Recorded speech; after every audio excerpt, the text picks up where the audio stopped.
What's going on, ladies and gentlemen? Welcome back to the Polaroid podcast. This is season 2, episode 21, overall episode 62.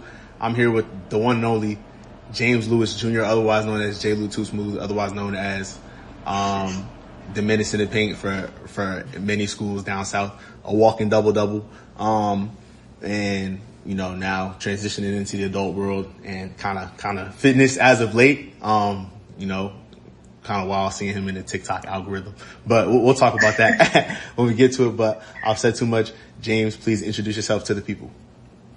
Hey everybody, I'm James. Met Cod in high school. I don't know if you go by Cod anymore. We used to call him Cod in high school.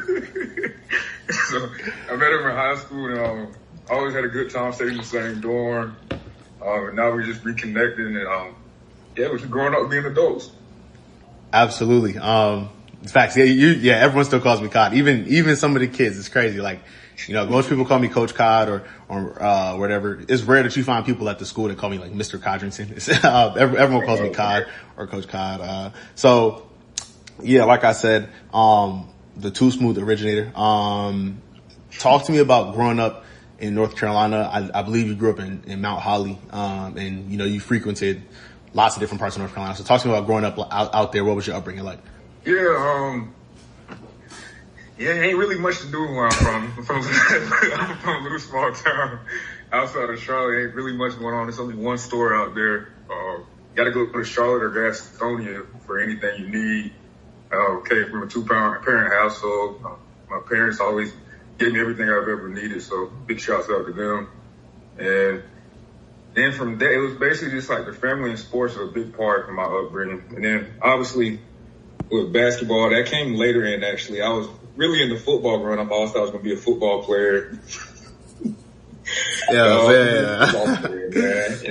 relax. I'm being serious, bro. I'm being serious.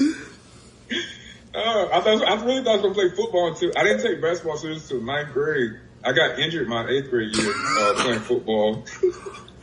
And then I was like, well, I can't even do it because I broke my arm up here, my humerus up here. It didn't fully heal. So I was like, okay, well, I'll play basketball for a year, then I'll go back to football. Then got some traction my freshman year from colleges, and then I just stuck with it. You got traction from colleges your freshman year of high school? Yeah. Nah, I played varsity and we played in the Charlotte conference. Yeah. For sure. So how tall were you when you were a freshman in high school? Like 6'1". Okay, calm, nothing crazy. So you were playing you were playing like guard mostly? No, I was playing like 3 and 4. Like I was still bigger than everybody else. But yeah, no. But you always had the bully mentality though, like the whole time kind of. Do you have like a memory or maybe like a string of memories where you kind of realize like I am good at basketball? You kind of alluded to it a little bit, talking about choosing it over football, but maybe earlier where you were just like, oh, like I'm pretty good at this. I could do something with this. Yeah, it was my freshman summer. So, I played on the AAU team and I played on the 18U team. And, I got my first offer. I got my first offer then, and then that's when I was like, okay, I'm gonna stick with basketball and stick with it. Yeah, you were doing stuff people are doing now, but like it wasn't publicized as much, I guess. That's crazy. Like that playing 18U your freshman summer is nasty work. So you always, like I said, had like that mentality, you know, inside the paint, kind of doing dirty work. You know, you got some finesse to your game, I would say, and definitely having the energy and on defense and all of that.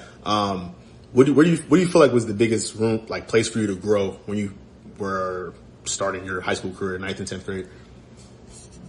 What do you mean by that, by growth? So you feel like you had a completely perfect game, like all around in every aspect? Oh no, the game. So even though I had a, nah, I mean, if you feel that way, you could say that. I wasn't that way at all. So here you go, man. So the biggest thing was strength. Even though I did have like a bully mentality, I was always like the skinny kid. So I had a bully mentality, but I wasn't the bully in size, if that makes sense. I was always like a skinnier thin dude. I would say that, and then obviously, I would say shooting as well. Once I started playing taller players, I realized I can't always bully people, so I have to have some type of finesse or wiggle. Yeah, we're gonna get to that. It's interesting you said that because I was gonna bring that up when we talk about playing your prep year. But just looking at the stats, your junior year you averaged 11 and 10. Your first senior year you averaged 16 and 12, and your second senior year you averaged 18 and 11. So again, Mr. Double for everybody at home. But your senior year, like I know as for like real hoopers like yourself, you know, and I'm a real hooper, but in a different echelon. Like I'm a lower tier. No, don't roll your eyes. Don't roll your eyes. I'm a lower tier of real hooper, but I'm not like a real hooper like yourself. So the tier of the real hooper that you were in, I know like that last AAU summer, like it hit different because like, you know, those are your guys. You probably play with them, you know, growing up with them, all of that. You play on the circuits and all of that, and you kind of know or don't know where you might go to school. You start to get a good idea of it. And so your last, like that last year, or what you thought was your last year, are those the feelings that you had, or was it like, I already know I'm probably going to have to go somewhere else to get to where I want to go? No, so I'm trying to do the timing of it. So my senior year, so I had offers going from, I was getting a lot of college scholarships from freshman year all the way up to junior year. But beginning of my senior year, I got injured. So I don't know if you remember when I first came to Andover, I was in the sling. Yeah. So I got injured. I got injured twice my senior year. First, I dislocated my elbow on my left. What? So I was out like half the season. And then I had an injury a while back, but it got worse. That's where I told my labor in my shoulder. So then around college time, I'm trying to contact these coaches, and I was like, "Hey, coach, how you doing?" They're like, basically they'll hit me with it. Like, "Well, we haven't seen you play in a while. Like, ain't you hurt?" So they basically took away the scholarship. So I started back from square one. So I lost everything. And then luckily I had an AAU coach who knew T.I., and I got connected through that. He knew T.I. or he knew his brother? Like he just knew T.I.? He knew both of them. So they're all in the Charlotte area.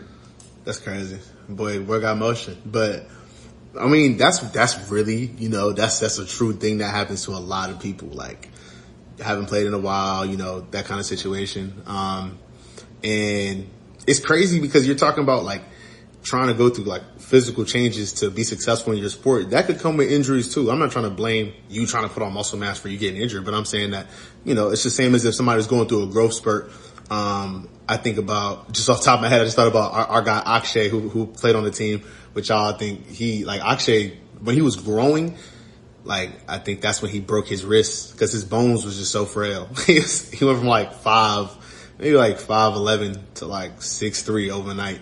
But anyway, going back to you, well, right before I take off kind of to you going to Phillips, you know, rich basketball culture where you're from. A lot of great basketball, and especially playing on those AAU circuits. Who's the best guy you played against, and who's the best guy you feel like you played with? So the best guy I played against. So there was this team, and this crazy thing about the best team I played I was in 8th grade. It was in 8th grade. We played, they were called the Carolina Diamonds. And they had, I don't know, do you remember Seventh Woods? It was Seventh Woods, Quay Parker. Oh, boy. Harry Giles on that team. Come on. Bam Adebayo. Come on. So these dudes are like, yamming and like. You're not doing nothing against them dudes. Yeah, so that's something I'll never forget. I'll probably give it to them, even though I was in middle school, but they had it in middle school. Yeah, no, of course I remember Seventh Woods. It's so funny you said that because he played like 8 years of college, and he played his last year or I think his second to last year at Morgan State. So I went from like being like maybe 10 years old watching his YouTube mixtape to watching him play my college team in our gym. You know, that's just a crazy full circle moment. And what about best guy you played with, like on your team as a teammate? And that's a tough question. I'll probably say my boy Nate Hinton. He's in the G League. I think he's with Houston right now, but he actually went to Houston. He played basketball at Houston. He was just a dog. I just seen him work since middle school. He's always had that dog mentality of just working hard and outworking people. So I'll give it to him. Shout out to Nate Hinton. Yeah, no, he's a bucket. So you make the trek up, you come up north, very different situation for you, I'd imagine. You was the king of the castle overnight, it's like, nah, but you really took a leap of faith. I can't imagine any of y'all like the concept of a postgraduate year is, I explain it to people, at the school I work at. They'd be like, what? Like that. And it's a wild concept. So what was the hardest adjustment, in your opinion, going from North Carolina to Andover? Obviously being away from family. My family means the world to me. I'm used to coming home every day, talking with my parents, joking around. So not being able to do that was tough. But I will say that, in Bartlett, we had a good group of guys, man. Y'all made me feel like it was home. Like every day we was out there joking, and a little comedy at the bottom. So that made me feel right at home. No comment there. Yeah, good times. You also, you roomed with Nick Buzang and Kalen. Kalen keep ducking. Kalen is actually supposed to be on the pod. He'll be on soon. We promise. Kalen, mind you, he lives in New York. You know what I'm saying? But he be ducking. He be ducking. Every time I'm like, yo, bro, we gotta do the pod. He talking about he in Cabo or, he at work or whatever. It's whatever. He's a hard working man right now. Right. He worked about 14 hours. Oh man, shout out to the 5'7" lefty god. You guys have vast shoulders. That's probably why y'all ended up rooming together. Cause I don't want to ruin this for anybody on the pod, but I think you know the story I would tell about him tearing his shoulder up. I can't tell it now, but you were there, so you remember. But that joint was crazy. The team that you came to be a part of, I mean, just to give you some context, I don't know if you knew what you weren't walking into. I feel like you were like, I'm playing for T.I., I'm playing with Kalen, I'm playing with Dowling. And I feel like that was like the mentality you had going in. And like, I'm gonna get buckets, but, the team, I hadn't really seen that dominant of a season from a big man in like at least 5 years, at least in recent memory. The year before I got to the school, they made the playoffs, but that was really like an all around team. They were led by some scrappy guards.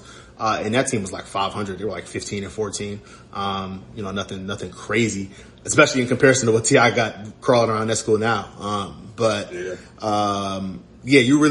It was a shock. Just to see you dunking the ball regularly, we were like, bro, what is he doing? Like he's dunking the ball. Like that's what, the post moves, the blocks, a whole lot of everything. And then obviously the development of the post game, taking some outside shots. It wasn't the prettiest jumper. But he was making them though. He was making them. I swear to God. But he was, so my question to you, and that was just me as a spectator, guys. But my question to you is, what was your maybe like perception of the season and team going in versus the reality of what played out? I didn't know nothing. Didn't know who was going to be on the team. So I feel like down south there's a different perspective with prep school than it is up north. So down south with prep school, you going solely for sports. You go there, you kind of grind, bet on yourself, and you just hooping. Whereas when I went to Andover, it was a shock to me. Like, oh, we doing like we smart over here. We doing schoolwork. You ain't gonna be in the gym all day. So it was that. I'll say also like the cultural standpoint. So I'm meeting people from all different parts of the world. That was a big change. Not to take it off basketball, but just in general, it was like the real world. It was really the real world. I was interacting with everyone, learning different cultures, trying different foods. Because actually, we mentioned Oxford earlier. Those were that's how I was my host family during the holidays. So I used to stay with him. Me and Kevin would stay over there. So we got a little bit of Indian culture there. No, it's very cool. Yeah, you were immersed in a lot at the school. Like they were, they got all them numbers in the admissions office that they like to throw out. But you really do feel it. Like when you're in the area, you're like, there's not a lot of places like this where you just walking down the street and 7 people in a row all look very different from each other, or all think very different from each other, or from very different places. Even in y'all room, you were from North Carolina, Kalen's from Chicago, Buzang was from Massachusetts, So that all that diversity was present. I do remember, I hate to put the spotlight on you, but I do remember, not like super struggle, adjusting to like the academics, but like you said, realizing like, dang, we have work every day. And I remember you had a bout with German. You hated German. And I just remember you specifically saying, and I quote, that Deutsch. Oh my goodness. Do you feel like you were a better man for taking German?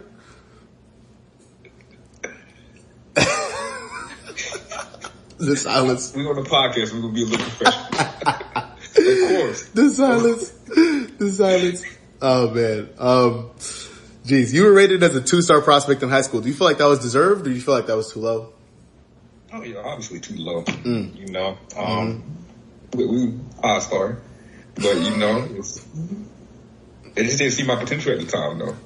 Three stars too little. I mean, you were. I'm not even saying this because you're on a podcast. You were slightly ahead of your time. Like if you were put in more like coast to coast situations, you know what I'm saying, and had like more situations where like you had to handle the basketball, you would be considered ahead of your time. Because that's what everyone's doing now. They're like 6'7" ish, 6'9" ish, running up and down, and they have pretty much every skill set, you know.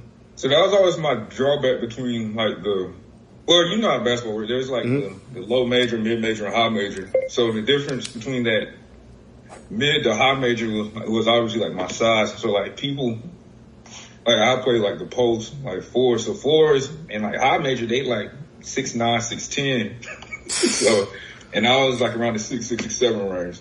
So that was like it's not a big difference, but it's a big difference. 6'5.5" without shoes on. That's what they're saying.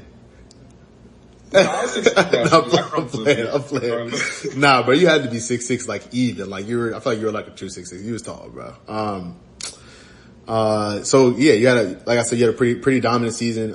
You guys played quite a schedule, you know. I don't remember all the names necessarily you played, but I just remember not seeing any like gimme games. Like even the games y'all won. I mean, y'all beat Worcester that year, and Worcester was, you know, AA, and Worcester's always got good dudes on their team. And I mean, every third dude on Worcester like 6'7" with a flamethrower. So y'all were playing competitive teams. I do know for a fact you played against David Duke Jr. when he was on Cushing. He plays in the G League for the Nets. I'm not sure where else, but I know he went to Providence. He was a hooper.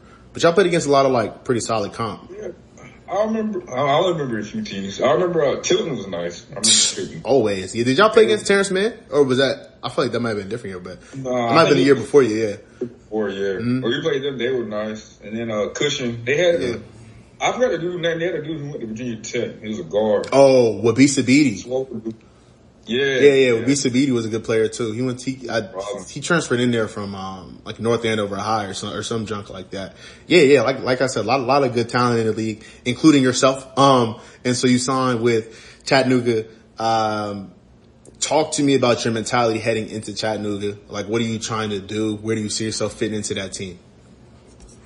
So once again, it's kind of like betting on yourself. I knew Andover prepared me in the sense of like nothing's guaranteed. You got to go out and kind of prove yourself.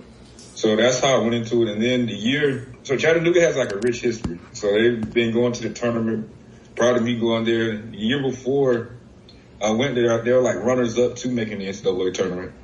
And their coach just left. He went accepted a higher job. So I was going to a new coaching system, rich school history. So I was like, well, they've been to tournament before. That's why I want to go. So that was a big reason why I went there.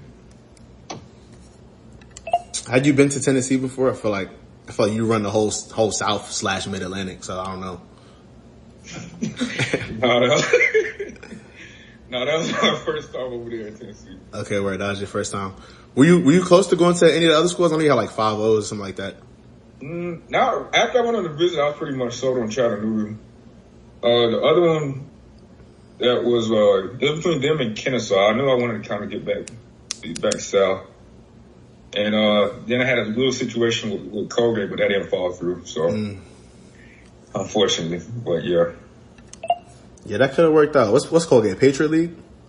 Mm-hmm. Yeah, that could have worked out for you. I could have seen that. That would have been very Andover. I feel like they send chock full of guys up there. So at Chattanooga, you had a very solid freshman campaign. You started 27 games. You had 7 games where you finished in double figures.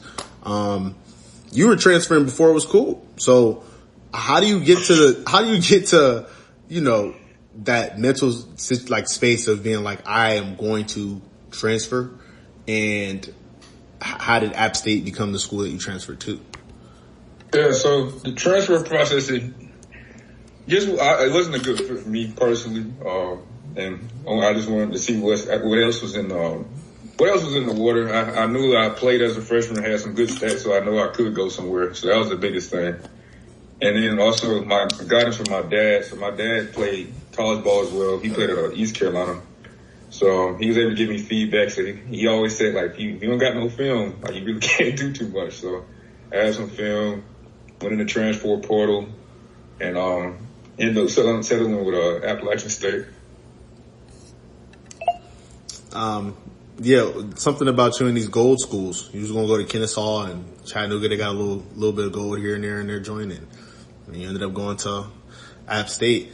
And like I said, you transferred before it was cool, so you did have to sit out a year. Do you feel like you learned anything that you didn't anticipate yourself learning during that redshirt year? Yeah, went into it with goals. So when you're redshirt, you're lonely a lot. I was the only redshirt the year I was there, so I was lonely a lot. A lot of times teams on the road, and it would just be me and the weightlifting coach. So that's when I started hitting the weights hard. I needed it though. I was a rail. So that's when I started hitting the weights hard. I really didn't see much, but I was lifting weights. It took like 2 years later. That's when I actually started to see like the weight come on, and it started to pay off. Yeah, I can't remember what year that was where you had posted one of the videos, and I had commented that the NCAA needed to drug test you. I can't remember what year that was. It was COVID year. COVID year. You was looking like, I don't even know. I don't have a good comp, but you was just, you know what I'm saying? You was definitely knocking dudes around down there. Yeah, it was. I don't know how I did it. So it was. So I don't know if you remember when COVID happened. When COVID happened, we were home for. Nah, James. I don't remember. I don't remember. I'm talking about the. I wanted some help with the year. What year was COVID? Was it 2020?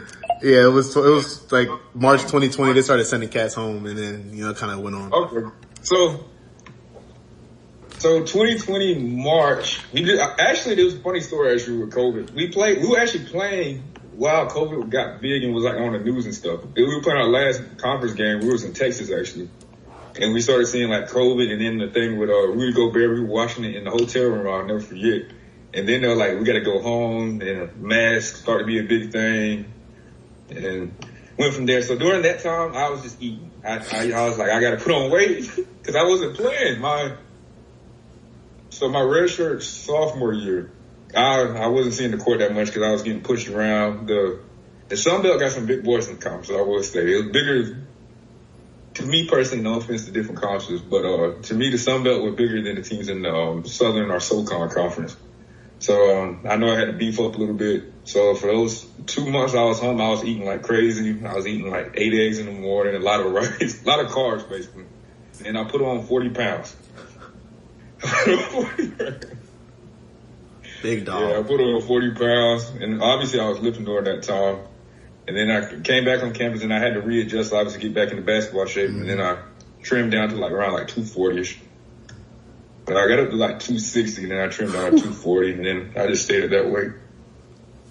If you could have got out in transition and all of that, different situation. But question for you, bro. Yeah, question for you. I always thought about this. Did you realize how big Kobe was? Yeah, Kobe was a tank. Kobe was like 6'6", like 230 probably. He was like 240 when I was in high school. When I was playing. Really? He was 240? So I was like, I'm the same size as him now. That's insane. That is wild to think about. That's what I see, with basketball. I mean, you see it especially with these portal dudes, but like a guard, I'm trying to think of a good example, but like some of these guards, they'll go to like 3 or 4 schools, and by the time they're at the 4th school, bro, they're like pit bulls. They're like 6'4", like 224, and it's mostly muscle, and they're just bullying guys, jumping out the gym, hitting threes. It's scary. it's scary. He's talking about Kobe. So you did play in the Sun Belt, which is a very competitive conference, and you guys actually had a berth to the NCAA Tournament in 2021, which was a pretty solid year for yourself. And, personally, I was very proud to see you out there, man. Just, like when they have like the media availability or whatever, and it's like James Lewis Jr. on the media availability with the coach or whatever. I'm like, dang, he really out here, doing it. So talk to me about maybe the tail end of that season, making that run with that team, and then your ultimate heartbreaking 1-point loss to Norfolk State. Yeah, so it was year after COVID, so it was a lot different. It was playing with nobody in the stands. So obviously, like I mentioned earlier, nobody in the stands. It was tough. It's hard to get that energy, so we had to bring the energy ourselves. A lot of players play off of that energy. So we were all that we had, so it was harder, I would say. It was harder playing that way. And we had an up and down season. It was tough. A couple people on our team caught COVID, so we were out for 2 weeks in the middle of the season. And then, obviously, during the tournament time, we kind of caught our stride. And I got injured, obviously. I got injured during the tournament, so I didn't really get to contribute that much on the court, much during the conference tournament. But luckily, I was able to get 2 weeks of rest, and I was able to play in the tournament game, actually. And then, obviously, I was on minute restriction, but I was able to do what I could. And, yeah, it was a tough loss. But I was happy to be there. Yeah, you, I can't believe you got hurt during that time. I didn't know that. But he talking about, of course. I mean, them injuries be And with basketball, college basketball especially, I can't even fathom that because it's just, y'all season is just on go, So when guys get hurt, y'all are traveling so much and this and this and this, it's hard to get back on the horse. Right, yeah, because I was in the boot for about 2 weeks. Even that same week, I was still in the boot, and then luckily I'll say the doctor set me out a little bit. But you were practicing though with the boot on, so you didn't practice at all. I tried 2 days before I was running, and I was like, well, I can't even do it. And then the doctors, I would say not illegal. No. You crazy. So wait, so was it what do they call it? Was it like a grade 2 high ankle? We were talking about something like that. Yeah, I had a high ankle sprain. Yeah, it's 2 years. I don't know. My mom's probably tired of me talking about this, but a couple years ago, I actually broke my fibula playing basketball, and it was crazy because it was a broken fibula and a high ankle sprain at the same time. It was a grade 3 underneath a broke fibula, and I had to get surgery because there was movement, in the ligaments or whatever. So they wanted to stabilize it and all that mumbo jumbo. But I'm like, that's too on brand. I gotta sit down. I'm too old to be out here just getting hurt just because. You gotta leave them hoops alone, man. You to the young bucks. Yeah, exactly. Y'all got it. I'm gonna leave it to y'all at the park and all of that, man. Y'all got it. I'm not doing that no more. So yeah, prolific career playing basketball over there, and I did a little research. I believe you graduated with your degree in computer information systems. Is that true? Yeah. Congratulations, bro. That's a hard degree. No. A lot of people me and my roommate Makai, who's appeared on the podcast twice, we talk about that a ton. A lot of people at Howard talk about how hard that is of a major. So congrats to you.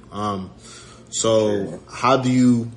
I'm talking about how do you utilize it? This is a panel, but what are the steps that you kind of were taking after graduation towards, I guess, closer to the present day? Yeah, so that was, I got my bachelor's. That was the year we actually went to the tournament. And then because of COVID, we get granted an extra year. So I stayed one more year, and then I got my master's the following year. That was all my mom, I would say. I was done with school. I was like, Mom. I was telling my parents, I think I'm just going to go overseas. My mom was like, we were looking at the markets overseas, and because of COVID, they weren't that good. So went back another year, got my master's, and so, and then you asked about how to get into computer information. I really don't know, man. I ain't gonna lie to you. I really don't know. So my freshman year, I changed my major like 4 times. So when I was at Andover, I wanted to be a physical therapist. So then I was at Chattanooga, was doing the classes, did a little internship, and people were getting injured, and I didn't have the stomach for it. So I was like, yeah, this ain't for me. And I've always been good at math, so I did. It was like something dealing with analytics. I did that, and I was like, I really don't like this either. And then I went all over the place. I went to engineering, didn't have the time to do it because of athletics. We were on the road a lot. And then I transferred, and then I was like, well, I'll stick with something with math. And they said computer information systems will allow me to do a little bit of analytics and math. So I stuck with that. Yeah, you did play hopscotch a little bit with the major. I was all over the place, man. Nah, that's so real that you were trying to be a physical therapist and you couldn't stomach the injuries, because that's probably why I wouldn't be able to do it neither. I mean, you know what I'm saying? Yeah. Me and my brothers watched Kevin Ware's injury on TV on like this little box TV when we were like 10, 11, 12, you know, and I'm still like, I still can't be like, you know what I'm saying? So yeah, kudos to those people. Thank you to those people for the work that you do. It's invaluable work. I had meant to ask earlier, because you are from North Carolina, do you have a go-to cookout order? Not really. Actually, it's just the milk. As long as I got a milkshake, I'm good. They got like 50 different types of milkshakes. I get a Snickers milkshake and I'm good. You been there before? Oh yeah, like, I mean, with track, cause I was on a track team, at Harris. So like with track, we had so many meets in North Carolina, bro. Like it was one year, I think it was my freshman year, where we went to North Carolina like 4 weekends in a row. Drive. A&T or Central? Well, A&T and Central were both in our conference, but we would go to meets all over the state. Like we went to meet at Elon, went to meet at UNC Wilmington, went to meet at, not Gardner-Webb, but it's just like all of them schools, bro. We was all over the place. There was one time we went to South Carolina. I went to meet at SC, which that was pretty cool, just because, SC is like a storied school and all of that. I didn't feel the safest going to South Carolina for the first time in my life, but, other than that, that was a good time. But anyway, this is a true story. But the first time we went out there for the whole week. It's like a spring break, like our spring break. We go out for the whole week. We train, and we trained at Johnson C. Smith, and they're D2, but like we have a good relationship, HBCU. And we had a meet at, I think, UNC, like Charlotte. And I was terrible. Oh my goodness. It was so bad. And I mean, I placed unrealistic expectations on myself, but I also, like, it was just objectively bad. So I was just like kind of tight after the meet, and I was happy for my teammates. Some of my teammates did good, so I'm like kind of happy for them. But the worst thing about a track meet is like, you do bad, bro. You just got to sit there for hours. Like if it's a basketball game and you lose, like, okay, they might storm the court. Fine. Like you get to go in the locker room, they give you a box of pizza, then you get on a flight and then you cry about it while you watch the film, while you eat your Papa John's. But track meets, like you have the worst meet of your life at 9 a.m. and the bus leaves at 7.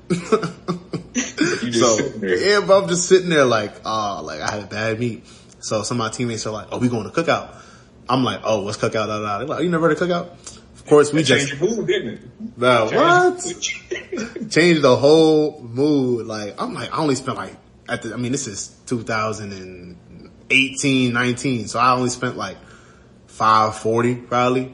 Yeah, they used to be $4.99, a little $4.99. Yeah, bro, that was one of the best sales. I'm like, this is crazy. I got a whole shout out to cookout. If I was still a college athlete, I would be trying to get that NIL. But, it's all right though. Just holler at your boy, do something with the podcast. Let me backtrack a little bit. So you started kind of doing some fitness content as of recent, and you kind of did a little bit of everything. I think you did like a 75 hard. You like showed like the behind the scenes, the grocery hauls, the cutting, the workouts. You started talking in the gym, which was new, So talk to me about how you like got into that lane and what we can maybe expect from you next, or what you aspire to do with that. So got into it just trying to find something to do.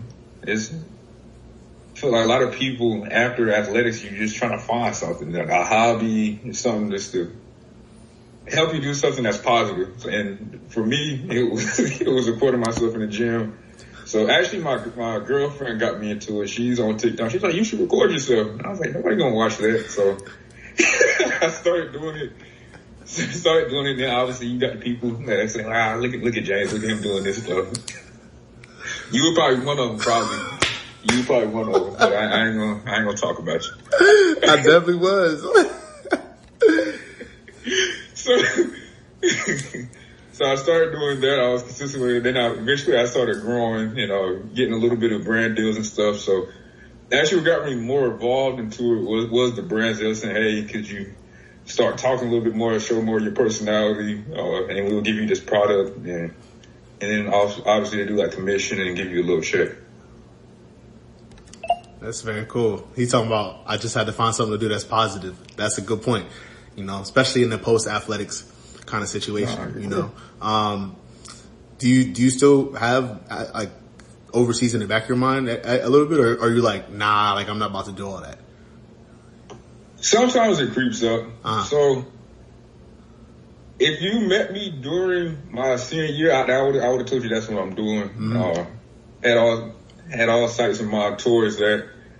But towards the end of that year, I started applying for jobs at the same time, and I got a job offer. And then also around the same time, I got my first contract. And surprisingly, the contract with the job offer was way more than the contract.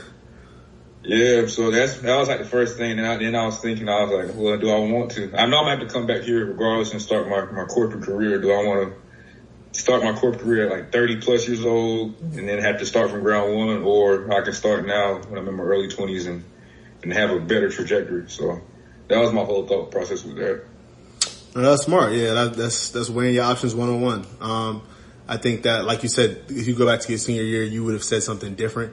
That's probably a testament to like why you had success, because you were always shooting for, I think, like a little bit higher. Like you could see beyond like what was in front of you. And I think that not everybody could do that, both in the sport of basketball and in kind of like in life. Unfortunately, you probably that. So James it's been phenomenal. Jlew has been phenomenal having you on here. Y'all don't know, bro. Like, it's just real times in Bart. Like, I really feel like I was such a nuisance of a junior in high school. I was thinking about this earlier. Like, I be talking to these kids crazy, like trying to tell them, don't do this, don't do this. My sophomore, junior year of high school, I was just doing anything, consistently. And I really feel like being able to lean on everybody in y'all's class, y'all three in y'all room, and Wilbur, Ra, like just everybody, T.I. when he was in the building, and he's on a pod. Y'all listen to T.I.'s episode, The GOAT, but like just having everybody around definitely kept me afloat, so shout out to y'all. And here we are, episode 62. The last thing that I allow everybody to do is I flip it, and this becomes the James Lewis Jr. podcast, for the next however long. Yeah, go ahead and get it over here, man. Yeah. Go ahead. I got a couple for you. So, all right, let's see the first. So what got you into teaching and coaching? That's a good question. So, I did like a little program to get to Andover called Prep for Prep. And I think that I always aspired to work there over the summers because, for superficial reasons, I just thought it looked cool. But like, it actually ended up being like a great like leadership development opportunity. And I was basically a TA for like 7th and 8th grade kids. And I had like a little advisory. So I had like responsibility, at like a young age working the summers there. And I could see that in like a teaching role. The thing that scared me the most about teaching was like applying. I think like applying the knowledge like back and like teaching it back and all of that. So like I had to really grind in the classroom because my junior year was virtual. So I would say if anything, I shouldn't say this, but if anything, my junior year, like I lost brain cells. It was a bad year, like, cause virtually, bro, you're not getting any instruction like at the college level. Like there's teachers who, when you have them in real life, they can't wait to cut a corner. So if you have them virtually, bro, they can't wait to just give you some assignment, I see you once a week, or you have 3 papers, bro. They're not reading the papers. You're not really getting better. So I think my junior year, I took a large step back, academically. And then my senior year, when I was kind of like locking back in with like school and track, I was like, all right, like what am I going to do? And teaching and coaching was just like a natural marriage, The school that I interviewed at liked that I had experience like doing track on my resume, but then they talking about you coach football and track, and I was like, I'm out. Hold on, I'm like football, like bro, I don't know, like. They made this a bundle deal. Yeah. Go ahead and put that on. I swear, it was like let's get a three for one, like, and I mean, I had to take all my years of losing and adding to my brothers and apply it to something. And yeah, I ended up doing that. So now, I mean, the first year it was real, like I was feeling a lot out, learning a lot about myself and everything. Now I'm real comfortable in my third year, and, I'm excited. I'm about to coach this track season in the new year, and hopefully we win some conference championships again, because we won state last year. So. Well, I want to say, bro, shout out to you, man. It's and I ain't even trying to get deep, but I'm just saying, it's good to see, like, I was looking back at this on me in school and stuff. I've never had like a black male teacher. So like seeing that, it's like, dang, that's someone that looks like me teaching me that you can connect with them on a different level. So shout out to you for doing that. That means a lot. And then also I got 2 more questions for you. So you were an athlete too. So I'll say, how was your transition period? I know you had the teaching and coaching that was right away, but how was it scheduling your day now? You don't have someone scheduling your day for you. You don't have to lift weights every day. You don't have to go to class. How was your transition? Rough for sure. I think sometimes that first year I was like you said, I have this stuff consuming me, which is grading papers or planning out whatever. But there's downtime, just like you have downtime in anything. So I think like sometimes if I have a special schedule, I'll have like an hour and a half in the middle of my day. I might lift, but then like after I'm not even no sad stuff, but I'd be looking around like, dang, like I would be lifting with my whole team right now. Like we would all be lifting to go throw, to go think about a meet or whatever. You have to, it's weird. Like you get to decide what time you want to work out, and like everyone works out at different times. But like I know when I was at Howard, like, that was a big thing that when I first got there, we lifted at like 5:30 a.m. on Tuesdays. And if you missed that, you had to have punishments and all of that. It's like you really have to like hold yourself accountable, in a lot of ways, which is cool, but also strange. And then, it helps having kids because they all smart in the mouth, bro. So like ego exists. Like little kids be calling you Unc and you 23 or 22, bro. Like you sitting here like, all right, like let me show you, I can still da-da-da-da-da. So I'd hate to say it's not ego related to, like contributing to staying with the sports. And, I feel like you have to make like little goals for yourself, some cool stuff. Like you'll be proud. Last year, I led the faculty team to victory in the student faculty game. I know you saw that on Instagram. I was getting buckets galore. You can ask anybody who was in the building. Honestly, I'm surprised it's not an edit. You know how to make edits on TikTok? I'm surprised it's not an edit. But you want to highlight tape? Yeah, bro. I'm just saying, like, maybe I haven't done enough. Maybe I haven't given enough to the game. but after I play this year, for sure getting the edit off whoever. So yeah. All right. I ain't gonna hold it too much. I still have one more. So I know you mentioned goals. So where do you see yourself in 2 years? Did you say in 2 years? Yeah, I know most people like 5. Yeah, but that's such an interesting. You facts. 2 years. It's crazy because like inside joke in my family is we always talk about where we're gonna be at Thanksgiving 2026. And we always talk about we're gonna have a big feast at whoever house, and we're gonna have XYZ and this and this and this. And by like the end of 2026, sheesh, I'll be 26, but I also I really just want a lot of like positivity in my corner, whether that looks like this or this or this, I don't know what the stuff will look like. As far as like personal goals, I definitely have those. I want to hold myself accountable with this podcasting. You know, I have so many more episodes I want to do. So many connections to make. And honestly, a personal goal too is, especially you see the way that the economy going, is budgeting money a little bit. You know, I know you a school of business guy. Maybe you can help me out with that. Give me some templates, but you know, budgeting the money, because who knows what kind of world we're living in. But, you know, shout out to my job because, I've actually learned a little bit about kind of like my financial options and stuff, which I never thought I would think about at my age. But, you know, I've had opportunities where I've been able to learn about that kind of stuff too. So I really just see myself hopefully adding like tools that are based around positivity, and it wouldn't hurt to win a couple more state championships. I don't know if I'm about rings because they're expensive, but it feels good to contribute to success, you know, for the kids that I coach. So that's cool too. That's good, man. Well, I'm done with my part of the podcast. I appreciate it. Like it's true natural.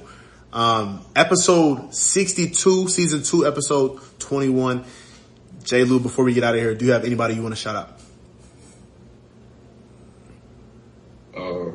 I don't know. You can shout out nobody. Mom, Dad, I love you. Thanks.